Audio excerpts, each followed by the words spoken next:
ایک منی قطرے سے پیدا کیا،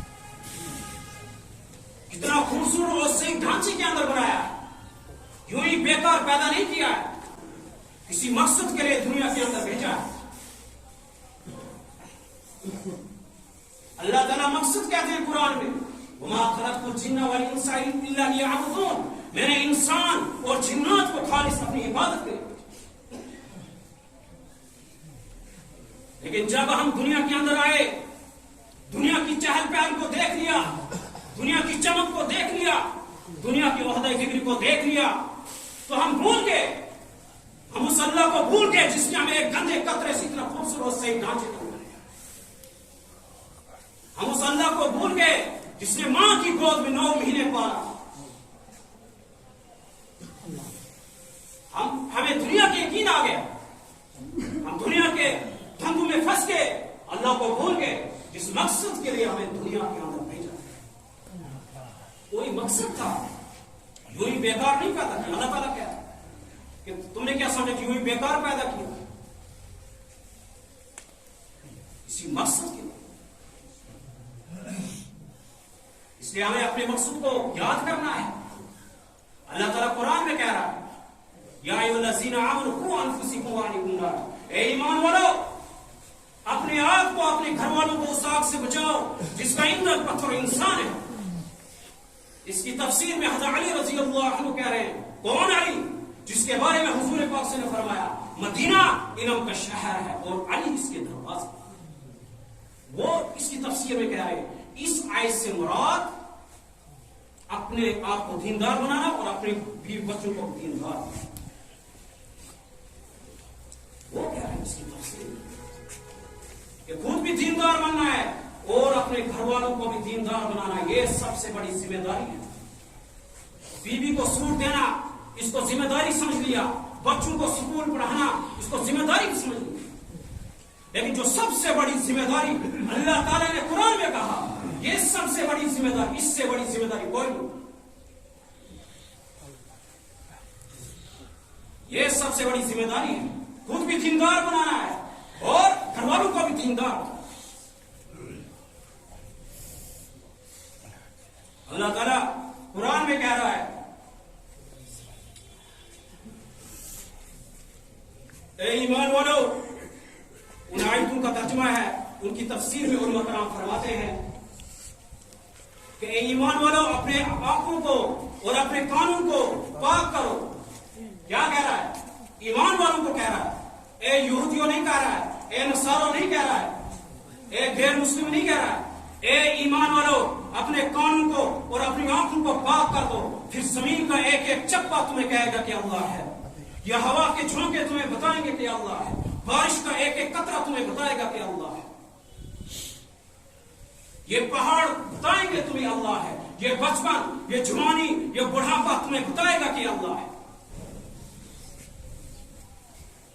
یہ پانی، یہ خشکی تمہیں بتائے گا کہ اللہ ہے، یہ جنگل کے جانور، یہ شہری جانور تمہیں بتائیں گے کہ اللہ ہے، یہ گھٹنوں میں درد، یہ کمر میں درد تمہیں بتائے گا کہ اللہ ہے، یہ کینسر، یہ ٹیومر تمہیں بتائے گا کہ اللہ ہے، یہ بیماری یہ تمہیں بتائے گی کہ اللہ ہے، یہ خوشی، یہ غمی یہ تمہیں بتائے گی کہ اللہ ہے، مگر ادھر سے آگے کیا کہہ رہا ہے؟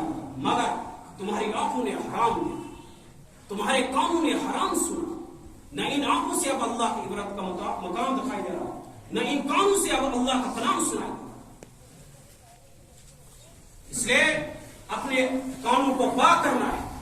ہمارے کان تو سنتے ہیں لیکن سننا نہیں سیکھا ہم نے کہ کیا سننا تھا اور کیا سننا۔ ہماری آنکھیں تو دیکھتی ہیں لیکن دیکھنا ابھی نہیں سیکھا کہ ان آنکھوں سے کیا دیکھنا تھا اور کیا دیکھنا۔ ہماری زبان تو بولتی ہے لیکن بولنا ابھی نہیں سیکھا کہ اس زبان سے کیا بولنا اور کیا بولنا۔ ہمارے قدم تو چلتے ہیں لیکن چلنا ابھی نہیں سیکھا کہ کس راستے پہ چلنا تھا اور کس راستے پہ چلنا۔ اپنے مقصد کو بولنا، کسی مقصد کے لیے اللہ تعالیٰ نے دنیا میں بھیجا، اس لیے اپنے آپ کو سمجھنا۔ جب تک مسلمان اپنے مقصد پر تھا پوری دنیا پر حکومت کر رہا، پوری دنیا میں دبدبہ تھا مسلمانوں کا۔ جب سے ہم نے ذلیل ہو رہے ہیں، مسلمانوں کی عزتیں خطرے میں، مسلمانوں کی جانیں خطرے میں. یہ کیوں؟ کیونکہ اپنے مقصد کو بھول گئے. جب تک مسلمان اپنے مقصد پہ تھا، حضرت عمر رضی اللہ عنہ اپنے مقصد پہ تھے، پوری دنیا پہ دبدبا، بڑے بڑے کافر ان سے ڈرتے تھے. حضرت علی رضی اللہ عنہ اپنے مقصد پہ تھے. بڑے بڑے صحابہ، یہ جتنے بھی گزرے ہیں صحابہ کرام، یہ اپنے مقصد پہ تھے. جب تک اپنے مقصد پہ تھے تو ہر جگہ دبدبا ہے.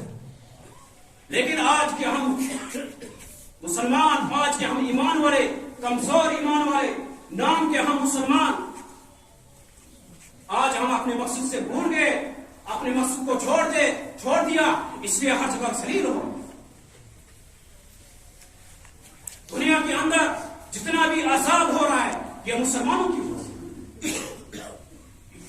جس وقت حضور پاک معراج کے اوپر جا رہے تھے تو حضرت جبریل علیہ السلام سے کہا، اے جبریل علیہ السلام، یہ کیا جا رہا ہے؟ اوپر کچھ اوپر جا رہا ہے، کچھ نیچے آ رہا ہے. انہوں نے کیا کہا؟ ویسے یا رسول اللہ، یہ آپ کی امت کے اعمال ہے، جیسے اعمال اوپر جا رہے ہیں ویسے ہی اوپر سے فیصلے ہوتے. جیسے اعمال اوپر جا رہے ہیں ویسے ہی فیصلے ہوتے.